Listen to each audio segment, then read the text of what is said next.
Class 10th, let's continue the chapter. Chapter 4, the Union Judiciary, the Supreme Court. In today's class, I'm going to tell you about the jurisdiction and different types of jurisdictions, their definitions, as well as the meaning of writ and the different types of writs which are issued by the Supreme Court and the High Courts to protect the fundamental rights of every individual. Right, children? So let's start the class. What is jurisdiction? So jurisdiction is the power that a court of law exercises to carry out judgment, to interpret law, and to settle disputes. The Supreme Court has an exclusive jurisdictions over both original as well as the appellate jurisdiction. It has the advisory jurisdiction also. So here these are the types of jurisdictions, like the name of types of jurisdictions are original jurisdictions, appellate jurisdictions, and advisory jurisdictions. It is the final interpreter of the Constitution. So Supreme Court is the final interpreter of the Constitution. Clear?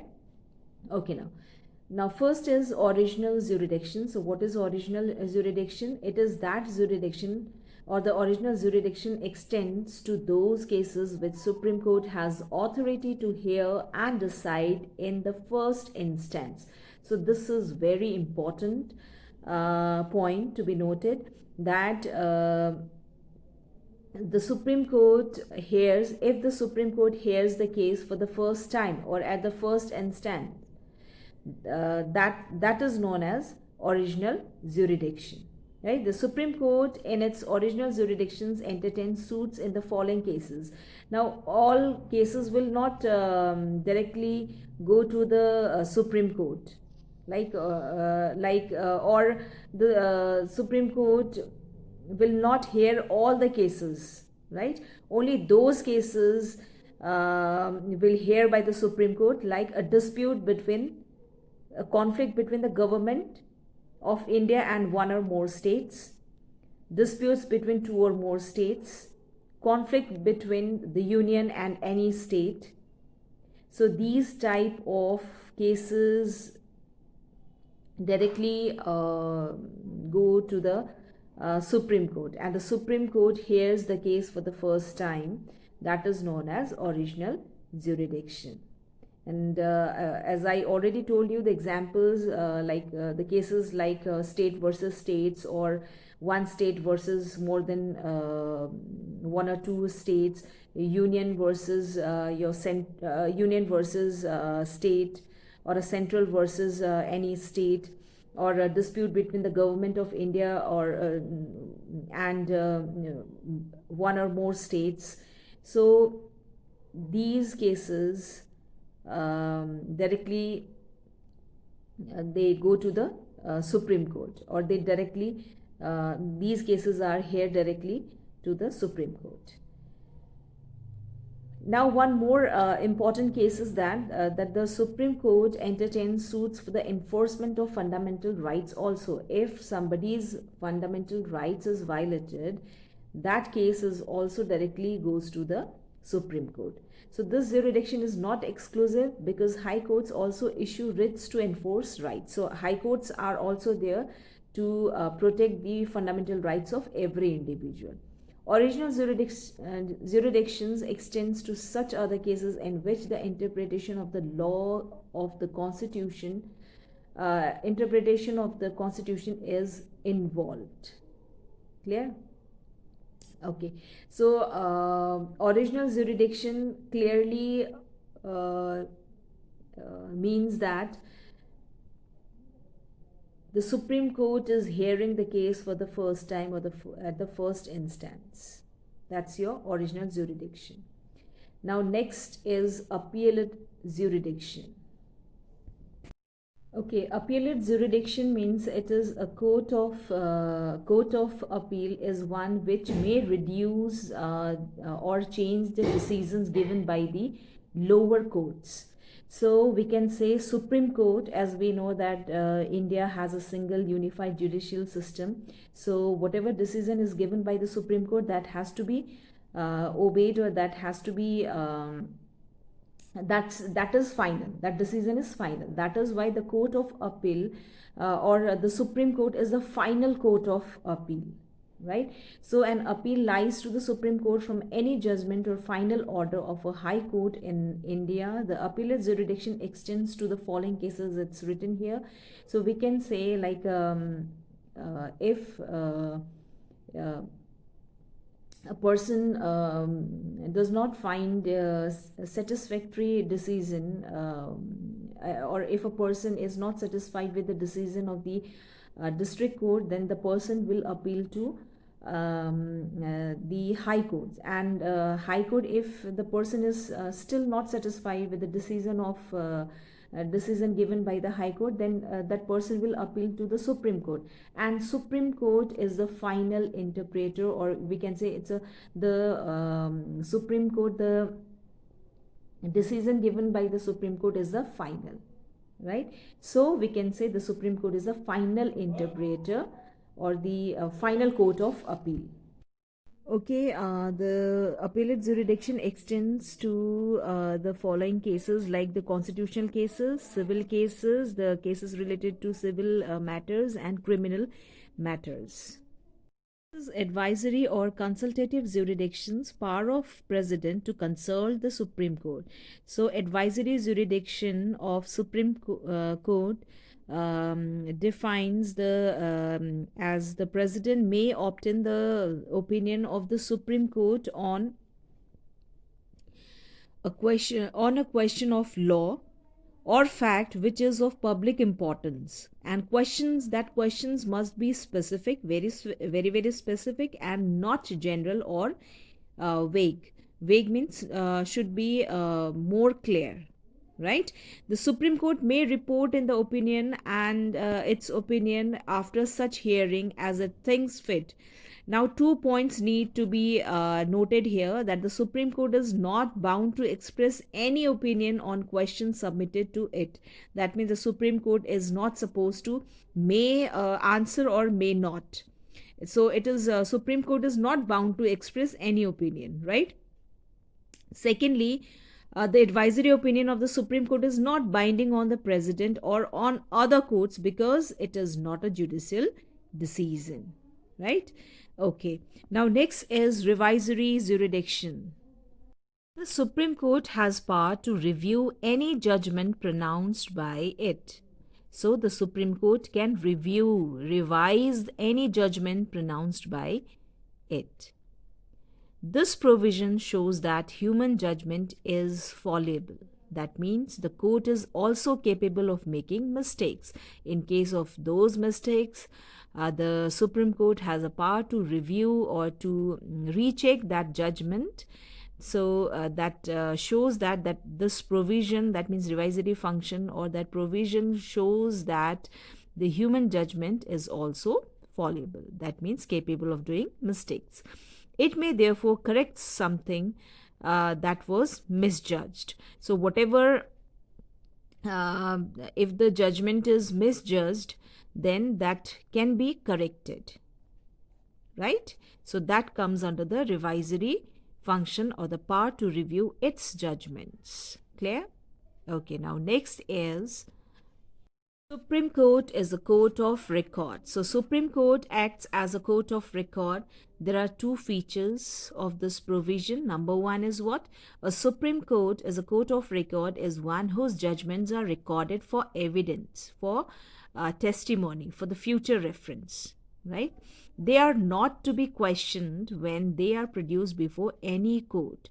The judgments are in the nature of precedents, that is, the High Court and the other courts are bound to give a similar decision in a similar case, right? So what is this court of record? Court of record is one whose judgments are recorded for future reference, or future for evidence and testimony. So this is here written: the judgments are in the nature of precedents, that is, the High Court and the other courts are bound to give same decision or the similar decision in a similar case, right? Secondly, a court of record has power to punish contempt of itself. So, the court has power or has right to punish those who disrespects the or who lowers the or who tries to lower the dignity of the court, right? So that is the court of record. This is very important, children. Supreme Court is a court of record because this record, because the proceedings, the acts of the Supreme Court and the judgment of the Supreme Court are recorded for permanent evidence or as a evidence or as a testimony for the future testimony, right? So, and these recorded or these judgments are produced before any court, can be produced in any court, and that is these and they are not to be questioned also, right? So this is very important. The Supreme Court is a court of record. Clear? And second, you know that the court of record has a power to punish contempt of itself also. So now next topic is public interest litigation, that is PIL. Public interest litigation means that any public spirited individual or organization can move to court on behalf of general public.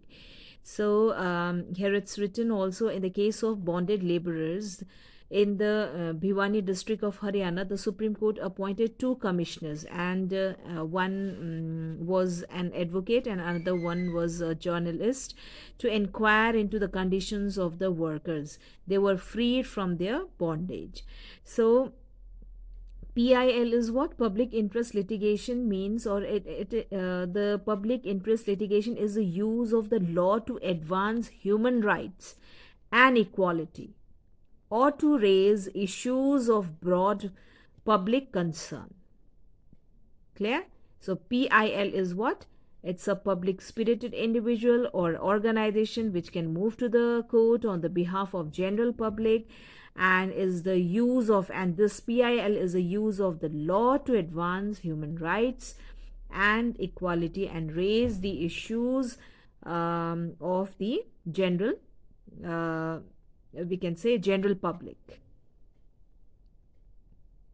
Next, we have enforcement of fundamental rights. A writ is a legal instrument to enforce obedience to the orders of the court. So writ is what? Writ is a legal instrument, a document to enforce obedience to the orders of a court. The Constitution empowers the Supreme Court and the High Courts to issue the following orders or writs.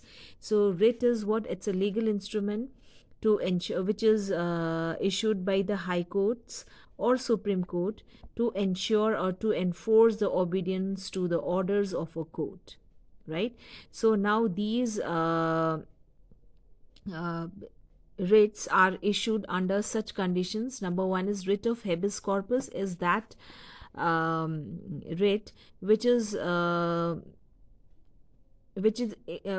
issued by the Supreme Court when a person is unlawfully held in prison or in a police custody, unlawfully, right, or illegally held in a prison or in police custody. So in that time the writ can be issued, and that writ is known as writ of habeas corpus. So the Supreme Court and the High Courts command the detaining authority to bring the prisoner into court to explain why he is being held, and if the cause is insufficient, then the prisoner is once unconditionally released, and if the cause is insufficient insufficient, then the prisoner or the person who is taken unlawfully is at once unconditionally freed or released, right? Next is the second writ, that is mandamus, which comes from the Latin word mandamus, means we command.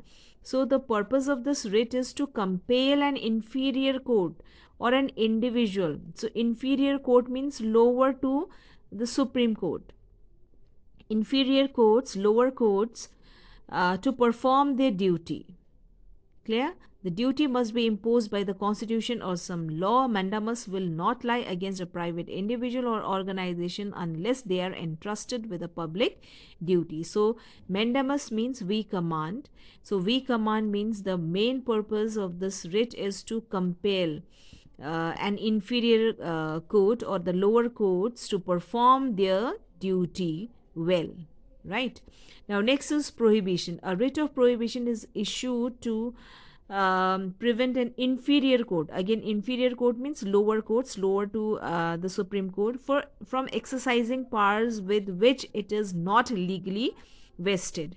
So the Supreme Court and the High Courts direct the inferior court to keep within the limits of their jurisdiction. So prohibition means this prohibition, the writ of prohibition is issued if the lower courts are not exercising their powers or not giving their jurisdiction or decision within their limits. So this type of writs prohibition, the writ of prohibition is issued against those inferior courts, and the Supreme Court and the High Courts direct those inferior lower courts to keep themselves or keep limit within the limits of their jurisdictions, right? For example, if okay, I'll give you the example here in prohibition, like if the jurisdiction of the lower court like is to give only 5 years punishment is there, but the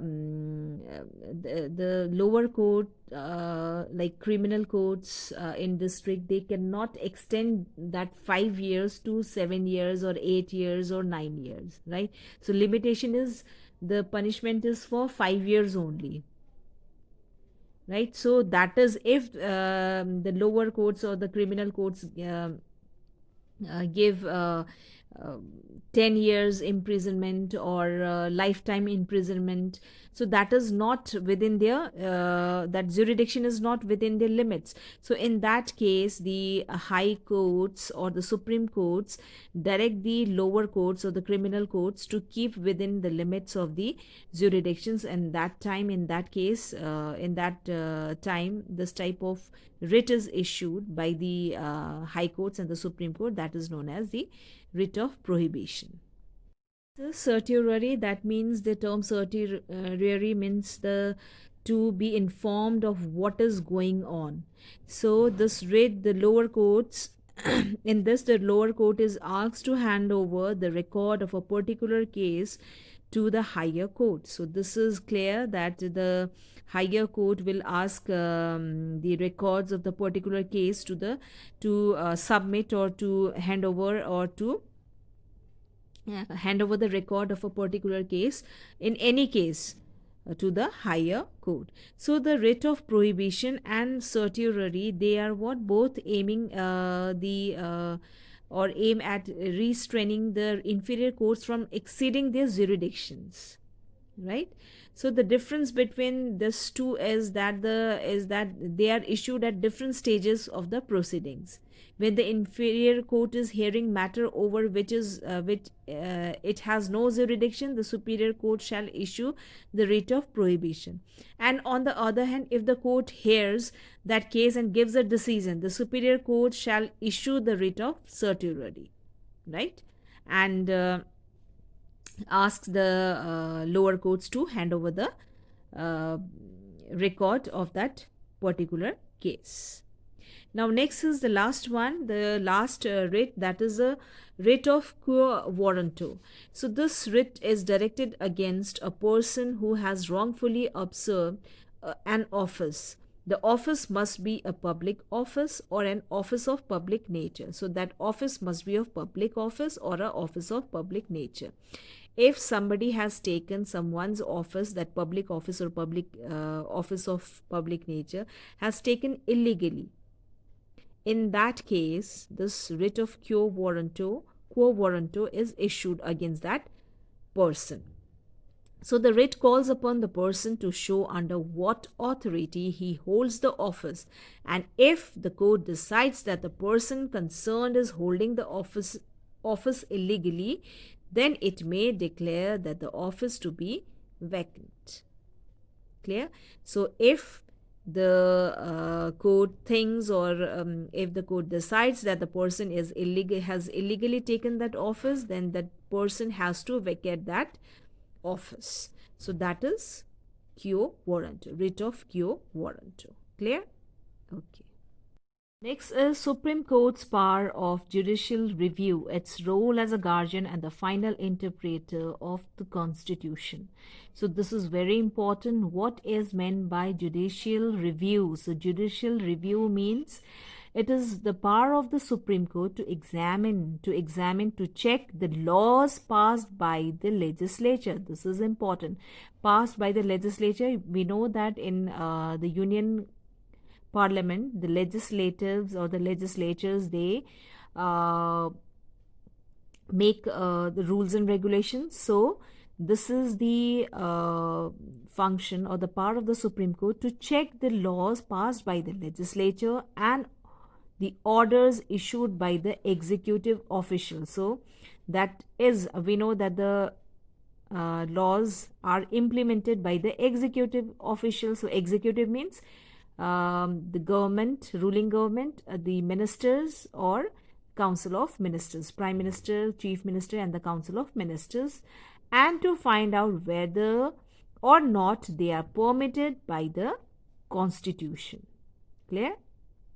So this is very important. Judicial review, it's that the power of the Supreme Court to check, to examine the laws passed by the legislature and order issued by the executive officials to find whether they are permitted, they are suited or not, or they are permitted or not by the constitution. If the court finds, now this is important, this is point to be noted, if the court finds that the law or the order of an executive does something that is forbidden by the constitution, if something goes wrong, then it declares them null and void. Null and void means cancelled. The final say as to what the constitution means rests with the Supreme Court. That is why Supreme Court is known as the guardian and the final interpreter of the constitution. Clear? Null and void means cancel. So, and the final say as to what the constitution means rests with the Supreme Court. So, that lies within the Supreme Court, and that is why Supreme Court is known as the final interpreter of the constitutions. Scope of the judicial review. When there is a dispute between the union government, central government and a state, or between two states, the Supreme Court can decide it. So the Supreme Court will decide, the decision of the Supreme Court will be final, right? Now, second, the Supreme Court has the power to review all national and state laws and executive orders and declare them null and void if they go against the provision of the constitution. So the Supreme Court has the power to review all the national and the state laws and the implementation done by the executives, and also if they go against the provisions of the constitutions, then they have the right to declare them cancelled or null and void.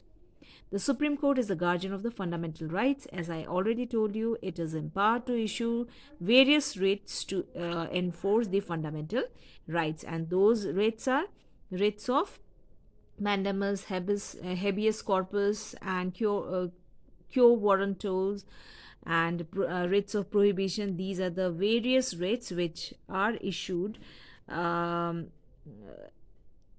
enforce the fundamental rights. Now the next topic is significance, importance, need and utility of judicial review. So there is no doubt that the legislature possesses the highest position in the democracy. So we know that the legislators, lawmakers, they have the highest position in the democracy. So, but the power of the judicial review has its utility because of the three reasons. So, we know that the judicial review, it works under the three principles. Number one, first is our written constitution. An article of the constitutions has in that